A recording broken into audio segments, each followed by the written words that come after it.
আসসালামু আলাইকুম দর্শক, আপনারা জানেন যে জাতীয় পার্টি বিশেষ করে জেএম কাদের নেতৃত্বাধীন জাতীয় পার্টি, এই জাতীয় পার্টিটাকে এখন পর্যন্ত শক্ত অবস্থানে ধরে নেওয়া যায়।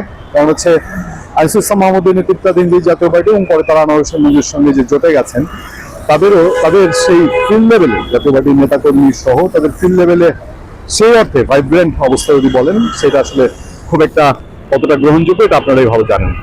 জাতীয় পার্টির তৃণমূল নেতাকর্মী, বিশেষ করে রংপুর বিভাগে যারা আছেন তারা, রংপুর বিভাগের নেতৃবৃন্দ, ইভেন দো জাতীয় পার্টির কেন্দ্রীয় হাইকমান্ড যারা আছেন, তাদের সবার সাথে আমরা নিয়মিত আমাদের পেশাদারিত্বের কারণে ওই পেশাগত জায়গা থেকে তাদের কাছে জানার চেষ্টা করি জাতীয় পার্টি কোন দিক যাচ্ছে, জাতীয় পার্টির নির্বাচন কেন্দ্রিক চিন্তা কি।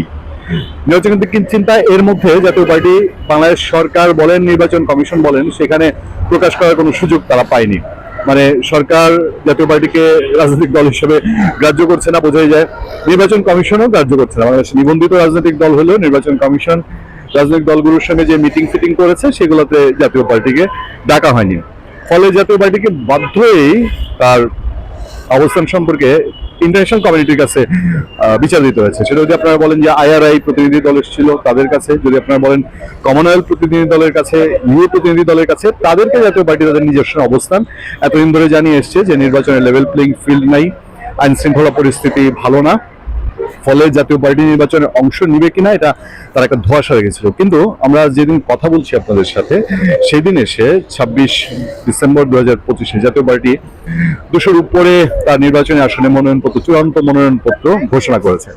কিন্তু এই চূড়ান্ত মনোনয়নপত্র ঘোষণা করতে গিয়েও জাতীয় পার্টির মহাসচিব শামীম হায়দার পাটোয়ারি তিনি বলেছেন যে যদি লেভেল প্লেইং ফিল্ড না হয়, ল এন্ড ফোর্সেস এজেন্সি গুলো আইন শৃঙ্খলা পরিস্থিতি যদি ভালো না হয়, তাহলে জাতীয় পার্টি নির্বাচন থেকে সরে আসতে পারে।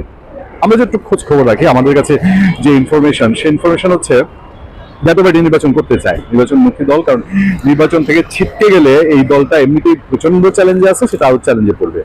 কিন্তু শেষ তক তারা যদি বাধ্য বলতে আমি বোঝাতে চাচ্ছি আপনাদেরকে, আগামী নির্বাচনে জামাতে ইসলামী এনসিপি জোটের অবস্থান বা জামাতে ইসলামীর অবস্থান যদি এমন হয় যে নির্বাচনের লেভেল প্লেইং ফিল্ডটা নাই, জামাতে ইসলামীকে বিরোধী দলে আনার জন্য, বিরোধী দল হিসাবে জামাতকে সুযোগ করে দেওয়ার জন্য কোনো ধরনের প্লট কাজ করছে, অথবা নির্বাচন করতে গিয়ে মাঠে জামাতে ইসলামী বা বিএনপির মতন সমান সুযোগ জাতীয় পার্টি পাচ্ছে না, এটা আরো সামনে গেলে বিষয়টা পরিষ্কার হয়ে যাবে। এবং সেক্ষেত্রে জাতীয় পার্টি 29 ডিসেম্বর যেদিন মনোনয়নপত্র জমা দেওয়ার শেষ দিন, সেই দিনটাকে একটি ল্যান্ডমার্ক হিসাবে তারা অনেকটা সেই অনুযায়ী আগাচ্ছে। যে এই পর্যন্ত যদি বোঝা যায় যে হ্যাঁ, নির্বাচনে নানার মতন ন্যূনতম পরিস্থিতি আছে, কারণ তারা জানে জাতীয় পার্টি যে তারা যদি বৃহত্তর রংপুর অঞ্চলেও ফাইট করতে পারে, সেখান থেকে তাদের ঝুড়িতে যে আসন সংখ্যা জমা হবে তার সাথে সারা দেশে বিচ্ছিন্ন কিছু ফলাফল পেলে, এবং যেহেতু আওয়ামী লীগের একটা ভোট ব্যাংক আছে, সেই ভোট ব্যাংক কোথাও যদি ভোট দেয়, তাহলে বিরোধী আসনটা তার